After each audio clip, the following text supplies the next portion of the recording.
SD600 철근 얘기를 좀 하겠습니다. 미국에서는 그레이드 100이라고 그래서 690메가파스칼 철근까지 쓰죠. 예전에는 미국이 우리보다 철근의 강도가 낮았는데 막 최근에 와가지고는 막 앞지르고 있어요. 예. 기준이 좀 과감해지는 거가 어떤 그 현업에서는 유리하죠. 제휴의 효율성을 높이는 경우. 그러니까. 근데 이제 그러면서 문제점들이 나오고 있습니다. 그게 이제 어, 전에 없던 팩터들을 더 고려를 하는 거죠. 그래서 이제 설계 시기 좀 지저분해져게 되는 거죠. 예. 지저분하다고 얘기를 하면 그 코드를 만드신 분이 불쾌하실 수가 있으니까 좀 더 섬세하게 변하고 있습니다. SD600 철근은 우리가 이제 굉장히 일찍 도입을 했어요. SD600 철근의 강도는 이제 굉장히 일찍 도입해서 이제 2010년대 콩고리타케에서 이제 그 여러 선배님들이 연구를 하셔가지고 도입을 했고요. 그러면서 이제 당연히 제일 기본적인 정착과 이염이 필요하니까 그 길이들을 기존식을 그대로 썼어요. 기존식을 계속 썼는데, 그런데 이 분모에 해당되는 C 플러스 KTR 부분을 더 요구를 강화를 시켰죠. 그래서 SD600 철근의 경우 횡보강 철근이 있으면 어느 정도 있어야 되냐, 이제 0.25dB만큼 KTR이 만족을 해야 된다는 거예요. KTR 오브 dB가 0.25를 만족을 하지 않으면 횡보강 철근이 없는 거와 마찬가지다.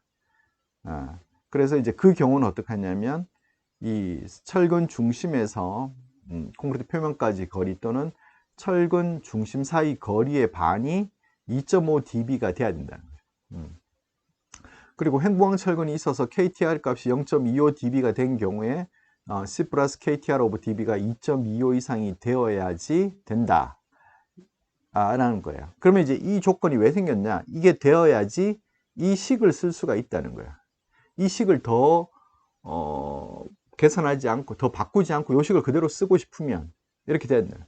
그러면 이제 이게 상당히 분모가 크죠. 우리 약산식 기억나나요?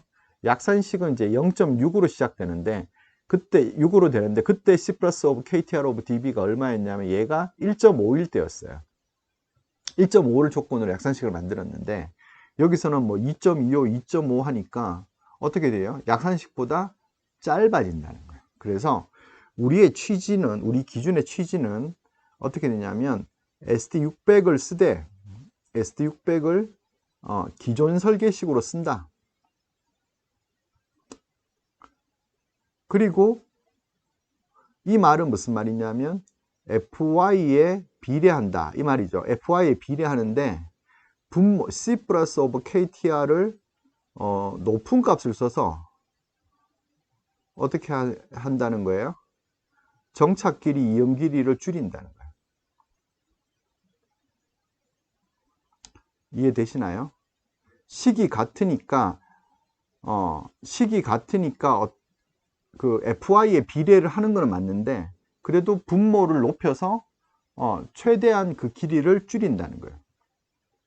그래서 우리 기준에서의 철학은 횡보강 철근을 배근해라. 고강도 철근을 쓰고 싶으면 횡보강 철근을 배근해라. 결국 스트럽이랑 후프죠. 그 다음에 철근 순간격을 높여라 이런 뜻이에요. 철근 순간격을 넓게 해라. 철근 순간격을 넓게 하려면 어떻게 돼요? 보폭을 키워야죠. 부재 치수를 확대할 수밖에 없어요. 제가 이 설계 기준 세미나가 어떻게 하다가 좀 마상을 입은 게 어떤 선배님께서 정착 이음 때문에 부재 치수를 키운다는 거는 말이 안 된다. 워딩이 정확히 말이 안 된다 그러셨는데 정착 이음을 연구하는 저로서는 정말 너무 이제 억울했습니다. 우리 냉정히 생각해 보면 여기 이걸 보시는 분이 젊은 분들도 있을 건데 제 나이쯤 되시면 30대 때까지는 SD 400 쓰셨잖아요. SD 400 쓰셨어요. 예. 2000년대 2000년대 중반까지도 SD400 정말 많이 썼어요. 2010년도 들어와서 이제 SD500이 많이 쓰기 시작했지만, 지금 SD600 쓰시잖아요, 주철근으로. 그러면 어떻게 됐나요? 인장력이 1.5배 됐죠. 똑같은 단면적을 넣으면. 예. 그러면 MN 값은 1.5배를 100% 살리지 못하더라도 최소한 1.3배 이상이 된다는 거야. 그럼 우리가 SD400 썼을 때의 그 MN을 유지하려면 지금의 부재 치수로는 안 됐을 거라고. 폭이 커지든지 높이가 높아지든지 그래야 되잖아요.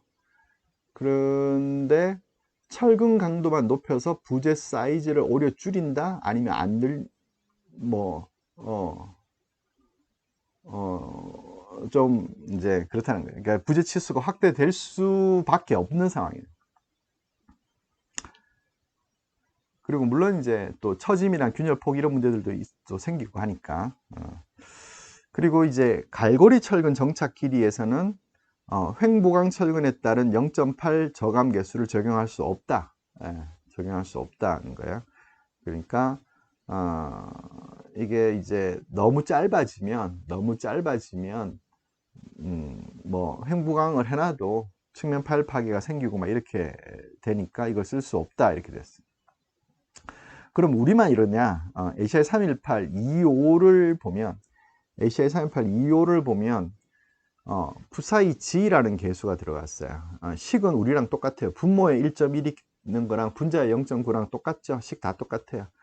푸사이 T는 뭐예요? 탑바 이펙트고, 푸사이 E는 에폭시 코팅이고, 푸사이 S는 사이즈 이펙트죠. 19mm까지 이제 0.8 쓰는 거 다 똑같다는 거예요. 다들.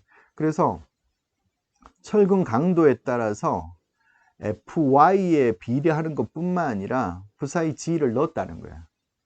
푸사이 G를 넣었어요. 그러면은 미국은 어떻게 하는 거예요?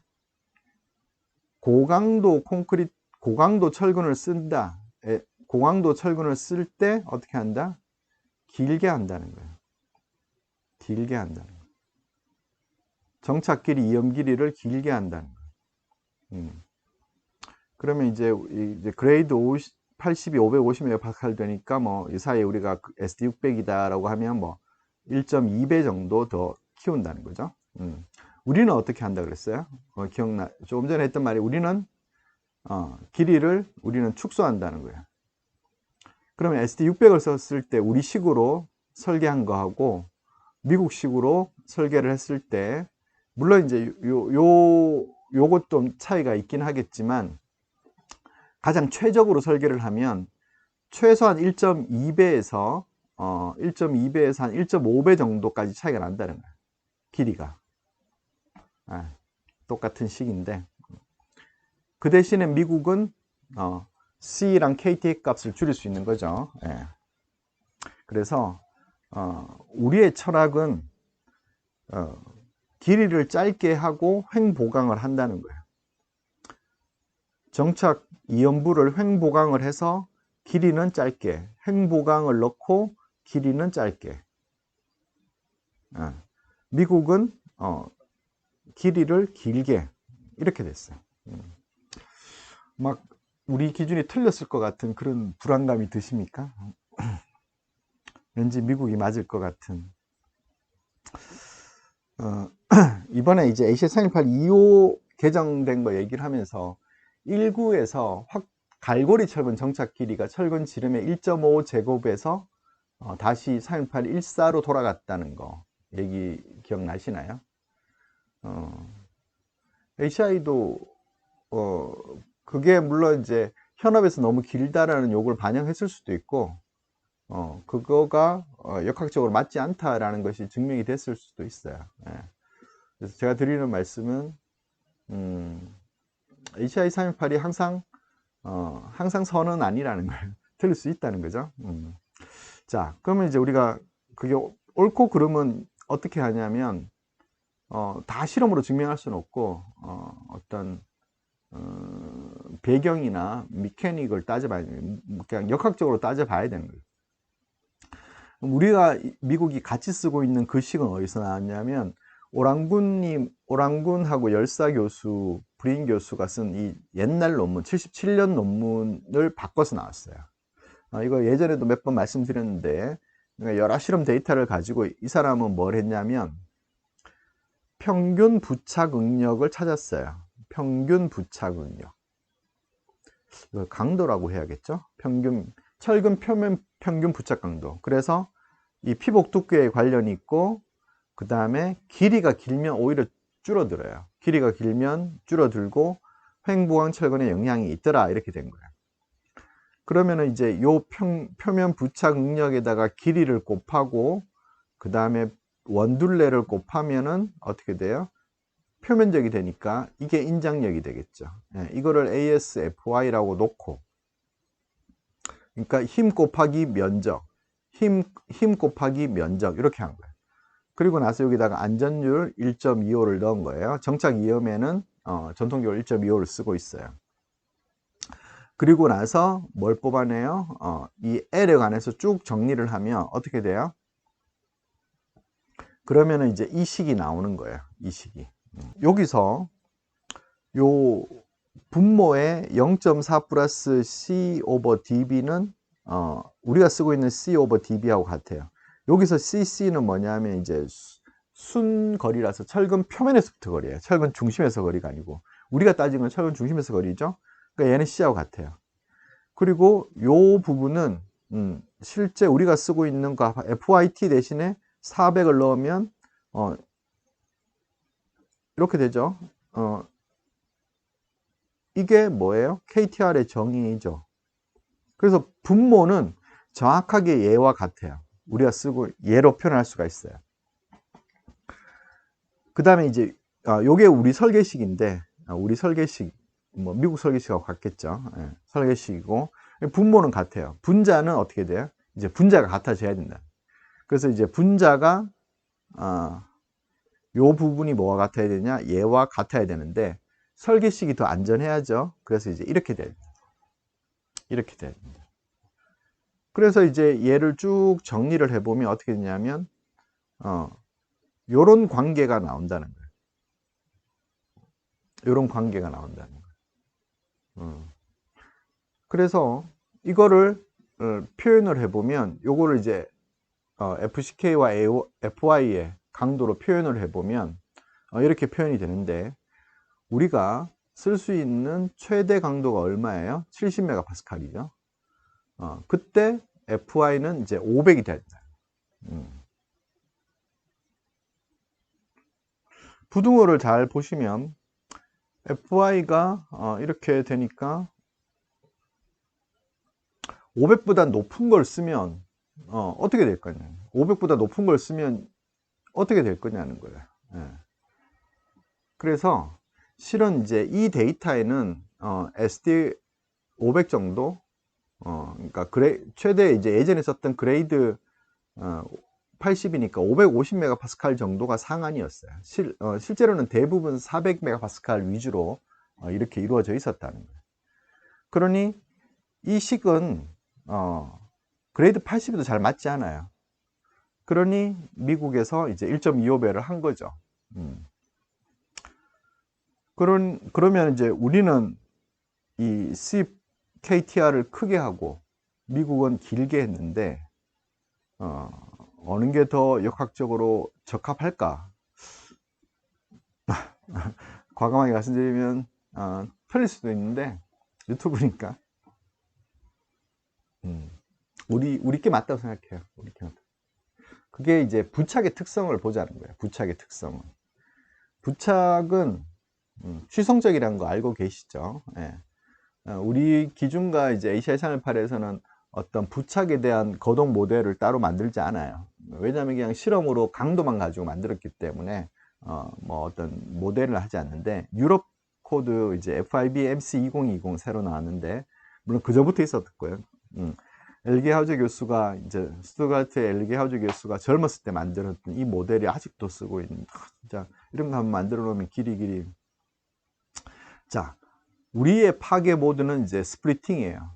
풀아웃이 아니에요. 스플리팅이기 때문에 어떻게 되냐면 X축이 이제 슬립이고 Y축이 표면 부착 강도인데, 이렇게 가다가 횡보한 철근 없으면 이제 이렇게 끝나고, 횡보한 철근이 있으면 이제 이렇게 끝나더라는 거예요.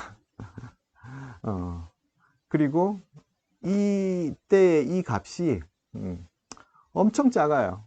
슬립이 굉장히 적다는 거예요. 이 참 딜레마죠. 콘크리트와 철근 사이에 부착 응력이 발생을 하려면 상대 슬립이 생겨야 돼요. 미끄러져야지 뭔가 그 사이에 힘이 전달이 되겠죠. 그런데 조금만 미끄러지면 애가 다 잃어버린다. 취성도 이런 취성이 없어요. 엄청 취성이라는 거예요. 그럼 이게 취성이라는 뜻이 뭐냐면, 최대 강도가 발현된 후 직후에 모든 걸 내려놔요. 대부분의 강도가 상실된다는 거예요. 그런데 그때의 슬립량이 굉장히 적어. 참 환장할 노릇이죠. 그러면 콘크리트에 철근을 이렇게 묻어 놓고 당겼는데 이 상대 슬립이 어떻게 될까요? 슬립이 균일할 수가 없겠죠. 그러면 부착 응력도 균일하다는 것은 모순이라는 거예요. 자, 좀 극단적인 예를 한번 들어보겠는데, SD400하고 SD600 철근이 있어요. 우리 식이 같기 때문에 우리 똑같은 식으로 하면 FY에 비례해서 일단 1.5배를 길게 하면 되겠죠. 원래 길이 1.5배를 길게 해요. 왜냐하면 평균 부착 강도는 균일하다라는 개념으로 이렇게 했기 때문에. 그러면 일단 첫 번째 벌써 오랑군식에 위배되죠. 오랑군식은 길이가 길어지면 평균 표면 부착 강도가 줄어드는데, 우리가 이제 부사이 그레이드, 부사이 G도 안 쓰고 딴 걸 안 쓰면 하여튼 길어진다는 거예요. 자, 철근을 이제 이렇게 잡아당겨요. 그래서 이제 여기가 FY가 발현되는 지점이에요. 그러면 철근의 응력은 여기가 최대가 되고, 철근의 끝에서는 0이 되겠죠. 그럼 여기가 600이 되고 끝에서는 0이 돼요. 콘크리트 구조물에서 우리 생각해 봅시다. 콘크리트 구조물에서 철근이 인장력을 받는 거는 어떻게 돼요? 콘크리트가 변형을 하기 때문이에요. 콘크리트가 변형을 하기 때문에 우리가 이제 이게 이음이라고 생각을 하면, 이 힘이 어떻게 다른 철근한테 전달이 됐겠죠. 여기서 이렇게 전달이 됐어요. 그러면 그 사이에 있는 콘크리트들은 어떻게 돼요? 균일한 변형을 했어요. 여기에 인장력 T가 작용을 해서 여기도 인장력 T가 작용했기 때문에 균일한 변형을 했어요. 그래서 콘크리트의 변형률은 일정해요. 제가 이 표현이 좀 애매하긴 한데, 이제 먼저 강도를 말씀드렸고, 그 다음에 이제 스트레인이라고 생각을 합시다. 스트레인이라고. 그래서 이제 콘크리트와 철근의 변형을 그린 거예요. 변형의 어떤 걸 그린 거예요. 그러면 상대 슬립이란 건 언제 생기냐? 두 개의 변형률 차이 때문에 생긴다. 그래서 그걸 적분하면 되는 거죠. 그래서 이제 삼각형을 적분하니까 점점 커지는 요런 길이, 요런. 그래서 이제 상대 슬립이 이렇게 점점 물론 이제 사이에 크랙이 있기 때문에 이렇게 균일하진 않고 그냥 가정을 한 거예요. 극단적인 상황을. 그럼 SD600이 되면 어떻게 되냐면 이 변형률이 1.5배가 되겠죠. 변형률이 1.5배, 요 길이도 1.5배가 됐어요. 그러면은 요 면적은 어떻게 돼요? 요렇게 커져서 2.25배만큼 커진다는 거예요. 2.25배. 상대 슬립이 2.25배만큼 커진다는 거야. 그러면 조금 전에 이 모델에서 봤을 때 그렇게 큰 상대 슬립을 얘가 받아줄 수 있느냐는 거야. 안 된다는 거죠. 그래서 이제 평균 부착 응력이 발현될 수가 없다는 얘기를 하고 싶은 겁니다. 그래서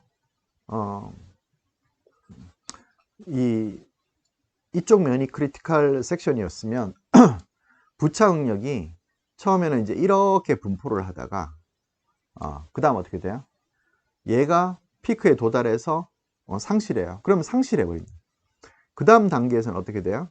그 다음 단계에서는 얘가 상실했기 때문에 이렇게 부착용력이 유발돼요. 그 다음에 또 부착용력의 분포가 이렇게 된다. 극단적으로 그리면. 지금 제가 그리는 이 그래프들의 모양에서 뭔가 증가하는 부분이 있을까요? 증가하지 않는다는 거예요. 아무리 길게를 해도 정착길이나 이용길이를 아무리 길게 해도 노는 놈은 계속 논다는 거예요. 힘을 잃어서 노는 놈, 슬립이 생기지 않아서 노는 놈. 그래서 일하는 부분만은 일정하기 때문에 길이를 길게 하는 거는 부착의 거동에 맞지 않다라는 게 이제 제 생각이고요. 그러면 이제 결국 어떻게 되냐? 결국에 우리나라의 이 개념이 이걸 이제 만드신 분이 그걸 생각하셨는지는 정확히 모르겠지만 결국 따지고 보면 이 개념이 부착 거동에 굉장히 적합하다 라는 생각이 들어요. 현업에서는 이제 이거 맞추기 어렵다고 이거 완화시켜 달라는 말을 하고, 그 말을 들은 또 이제 교수님들도 그런 얘기를 하시는 분들이 있는데 그럼 연구를 하셔야죠. 네, 연구를 하셔가지고 이거를 완화시켜서 어떤 다른 해법이 있는지 좀 알려주셨으면. 저도 이거를 한번 뭐 해보고 싶긴 한데, 근데 이제 미국처럼 길게 하는 방법이 과연 이제 올바른 해법일지 참 고민이 됩니다. 네. 재밌으셨기를 바랍니다. 네, 고맙습니다.